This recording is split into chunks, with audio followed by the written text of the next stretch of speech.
FIDE Grand Prix 2022 second leg in Belgrade has kicked off, and Vidit Gujrathi has started off with a win against Alexei Shirov.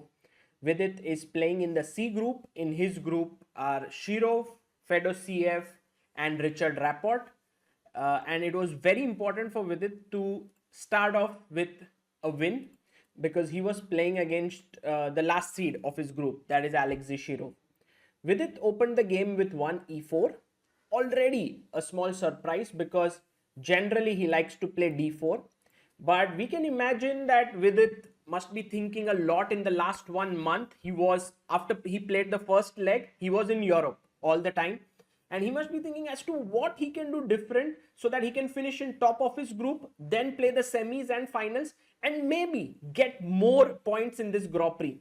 And one of them would be to kind of surprise his opponents in the openings.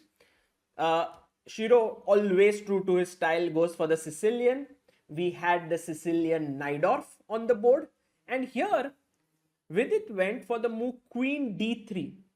Now, believe it or not, this is the 16th most popular move in this position.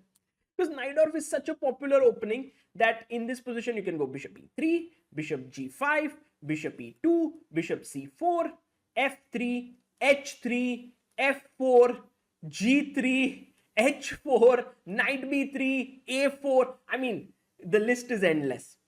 So Queen D3 recently became popular because it has been played actually twice by Magnus as well. But I think the first time it was played in a serious game at the Tata Steel Chess in 2020 by Jordan Van Forest against Nils Grandelius. So Knight BD7 and Bishop E2, and now the moves have been G6, E6, but Nils had played B5 against Jordan. And I think this is the game, by the way, not 2020, it was 2021 Tata Steel. So this is the game that both the players were following. Now one of the ideas is to put the bishop here, then eventually kick the knight off and take this pawn. In that game, A4 had been played. And the game had become super complex after knight c5, queen e3, b4, knight d5, knight c e4, a5, knight d5, queen e4, and now maybe bishop b7. And I mean, the analysis has concluded that black is doing pretty well here. So that's the reason why Vidit came up with a new idea here. And he played this move instantly. He played the move knight to d5. Very, very interesting move. Putting his knight in the center, not really provoking anything with a4 for now. Black went bishop b7, and I was thinking to myself, what is Vidit going to do now? Because there is pressure here twice, and you don't want to kind of retreat your knight. And if you take on f6, what did you gain? You just exchanged off a couple of good pieces. You know, like this knight on d7 is not very active. You exchange and got it to f6. Vidit showed his idea here. He played the move a4. Now, the point is that even though black can win the central pawn sometime on d5, sometimes on e4, every time he is losing the b5 pawn. So for example, if you take bishop d5, I'll take on b5. And usually this trade is good for black. But it's a very special position where it is not. So for example, let's say you go here, I go rook g1, you take a b5. Now you can't take on g2 because here there is pressure. So you go takes, and maybe let's say you take with the bishop back. And now the point is I can take knight b5, and already you can feel that it's not easy for black to unravel his position there. So after a4, knight d5, bishop b7, a4, black went for the move knight c5. Completely understandable. Vidit took on f6, gf6, and now played queen e3. Once again, if you were to take on e4 with any of your piece, I would take on b5. So that's the reason why he took ba4. Interesting decision, saying that I have won a pawn. Okay, it's not like this pawn is very important or something, but now I'm really threatening on e4 because now my b5 pawn is not weak. So Vidit now clamped the position with f3. Center is pretty good. I think h5 would have been a nice move, preparing bishop h6 here. But he went for the move e5. And Shirov, typical to his style, creating weaknesses, but at the same time going for the central break with d5, played e5 here. Knight f5, with it jumped with his knight d5 in the center, with it took, queen takes. And now I was expecting castles, but with it first dropped his queen back. He wanted maybe his knight to go from e3 to c4. And here a good move could have been rook g8 when black is still very much in the game. But he went e4, and this was, just too direct play. One way to continue here was knight g3, but with it played knight e3, which is also good, attacking the queen. Queen went back, and now he castled. Here, black is already in a difficult situation because he doesn't know where to castle. Here also the king won't be safe. Also, it won't be safe on c8. But eventually Shirov, like fire on board, long castled here. He was just going all out. And with it now, played his knight to c4. Very good move. Threatening knight a5. Queen e6 was played, and knight a5 was very natural here. Let's say e takes f3. I go bishop f3. I'm not sure what exactly with it did not like here, that he didn't go for knight a5. Because if you let's say save your bishop, then bishop e3, and white has complete control. Should be something where he was unhappy, because even if you take ef3, bishop f3, this looks great for white.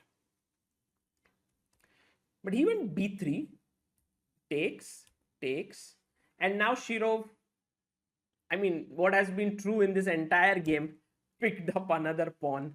Look at the number of files that are open in front of his king. It's a huge number.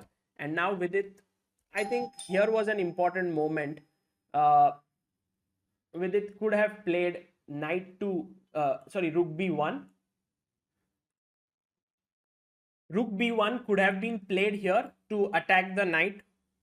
But let's say a variation like e takes f3, bishop f3, queen takes c4, bishop b7, king b7, queen f3 check, king a7, rook takes b3. And yeah, it's difficult to say how big of an advantage white has here.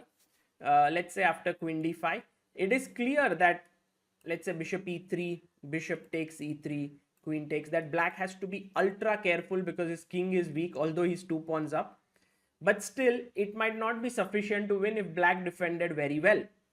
But with it, when he gave this check, I thought Shirov had the only move here, because it helps to liquidate the position. I would like you to just pause the video and try to think, what should black do? Yes, if you played king b8 like Shirov, that's not a great decision, I believe. You should take on b6, queen b6, and bishop c5 check.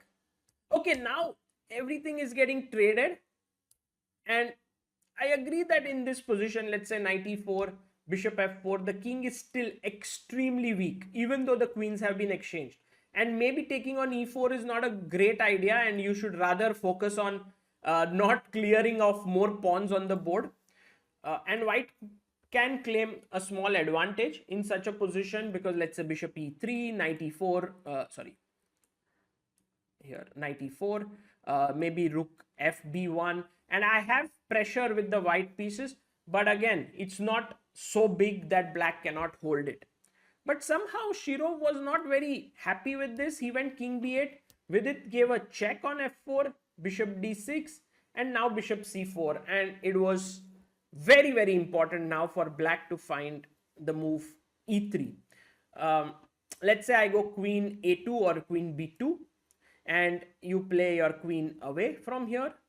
Take, queen b3. Now you are a piece up, but after e2, let's say bishop e2, queen c5, you are able to recover the piece. Once again, white is better because of a safer king, but this was the last chance. He went queen e8, and I think he missed this part, that after bishop b3, he is winning here, lost a piece, because Shirov would have thought e3, and next move I'll pick up the knight, but he missed that. With it can simply move his queen here and pin this rook. I think this is what he must have missed, because after bishop b3, rook g8, knight c4. White is simply a piece up, and Vidit took some care for his moves, but bishop h7, and here Shirov resigned. Rook b1 is coming up to win this. f3 pawn will fall. All these pawns will fall, and without moving forward, he resigned here. So that means Vidit has started off with a victory in this event, which is a very good thing. Also in his group, he is leading with 1 point. Rapport and Fedosiev drew. Today Vidit will play against Fedosiev in the second round. Anish Giri, who's playing in Pool B, managed to start off with a win against Amin Tabatabai. Hari Krishna lost, who is also in Anish's group, to Nikita Vityugov. So that was a bad start for Hari, and we hope that he will be able to recover. And Vidit over here, very focused, and we hope that he continues his form. This is Sagar Shah signing off. Hope you enjoyed the game that Vidit beat Shirov.